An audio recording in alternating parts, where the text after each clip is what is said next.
Severe storm striking South Florida. A day of downpours left some drivers stranded in flooded streets. And all that heavy rain brought down a tree and power lines in Miami, and the stormy weather not over yet. Don't put away your umbrellas. And we have live team coverage of the storms. We begin with meteorologist Peta Sheerwood in for Betty tonight. Peta, how's that radar looking? You know what? In the radar, we're getting a little break in some neighborhoods, but light showers still ongoing for tonight for some. Take a look at this in Pembroke Pines, Miami Gardens, North Miami. That light rain has filtered in, and just towards the south, you can see Homestead getting a break, as well as downtown Miami. Now, we look to the south and you see all that rain just across the Keys, especially for Marathon. That is going to continue to build towards the east, but make no mistake, we still have the potential of seeing additional rounds of showers as we head into the overnight hours and again for tomorrow. Take a look at our radar estimated totals that came in from today, and those numbers astonishing.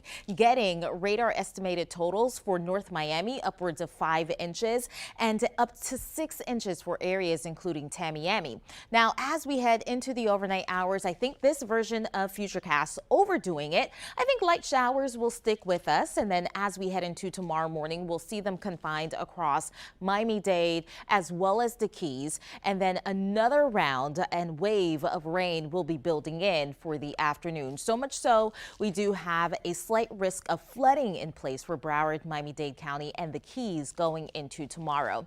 Now let's take things over to the tropics. It is the second day of the hurricane season, and the National Hurricane Center outlined this area just off the southeast coast of the U.S. And we could see an area of spin get going into the end of the week, but the National Hurricane Center giving it a 10% chance of development, and regardless of development, it is going to pull away from us. As we check out the central Atlantic, you can see the amount of Saharan dust that is out there outlined in this brown shading. That is basically limiting thunderstorm development. Coming up, we're going to time out our rain chances as we head into tomorrow, and I'll show you when our rain chance numbers are going to come down this week. All right, Peter, we'll see you in a few. And our team coverage now takes us to local 10's Brett Neese. He's live in Miami's Edgewater neighborhood, where the city's stormwater pumps are hard at work. Brett. Nicole and Louis, some of the rain that Peter was just talking about has moved in here to the Edgewater area, and on Northeast 23rd Street behind me, you can see one of these 2 temporary pumps that they've installed here on this street alone. There's more throughout the city, and 13 of its stormwater pump stations are active tonight, all in an effort to mitigate the ongoing threat of flooding. Heavy downpours across South Florida Monday, making for a messy evening commute. The showers causing flooding along parts of Biscayne Boulevard near the 395 overpass. This Rolls Royce stalling out in the water. In spots, the waters were knee-high, but didn't stop this man from getting where he was going. In Northeast Miami-Dade, near 6th Avenue and 177th Street, the storm's flooding neighborhoods. Sadly, the water gets up even higher, sometimes like even halfway into our front yard. Some residents choosing to get out of their cars and walk while covering themselves with trash bags to stay dry. Unfortunately, those floodwaters seeping into homes. It just came on heavy, fast, and it flooded everything, including our laundry room. The storm's having a widespread effect, triggering severe thunderstorm warnings in parts of Miami-Dade and southern Broward counties. On I-95, drivers forced to go slowly due to poor visibility. In Miramar, the severe storm's bringing rainfall, thunder, and lightning. Outside our local 10 studio in Pembroke Park, the rain coming down in sheets, while further south in Cutler Bay, residents also dealing with gusts of wind and rain. The storm system causing flooding in Little Havana as well, where just like in so many places, those driving forced to navigate difficult circumstances. And tonight the city will continue to monitor some of these flood-prone areas. If needed, they'll install more of these temporary pumps. Live in Edgewater, Brett Neese, Local 10 News. And we're in more for tomorrow. Thanks, Brett. Today's storms also toppled a tree in Miami, causing power problems for one neighborhood. It was messy. Local 10's Terrell Fournay is live with that part of our team coverage. Terrell.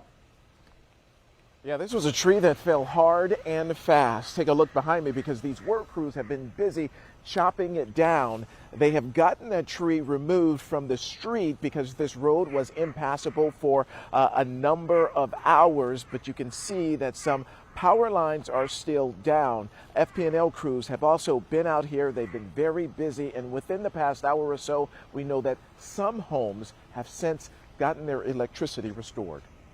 It was a shock for me. Trouble in this Miami neighborhood Monday after a tall tree toppled down onto a street and right into the roof of Aliana Rodriguez's home, causing considerable damage. Oh, we don't have power. Yeah, the whole block, they don't have power, so. And we don't know when we're gonna have it back again. In fact, the neighborhood right off of Coral Way was left without power for hours because the tree took down multiple power lines. Work crews were called out to carve down parts of the tree and free those power lines tangled in the mess. Residents say the tree was part of a trio of tall pine trees which had been standing on this block for decades. One of them got hit by lightning about 2 years ago, and we began the process of calling the city to have them come out and inspect the tree. But Gonzalo Gonzalez says many of those calls to the city and neighbors' concerns about the weakening tree went unanswered.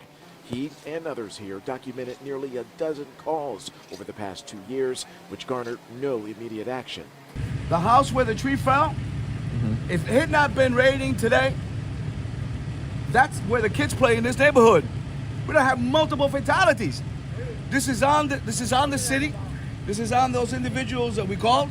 The good thing is that nothing happened to anyone, nobody's hurt, so everything is, we can deal with it.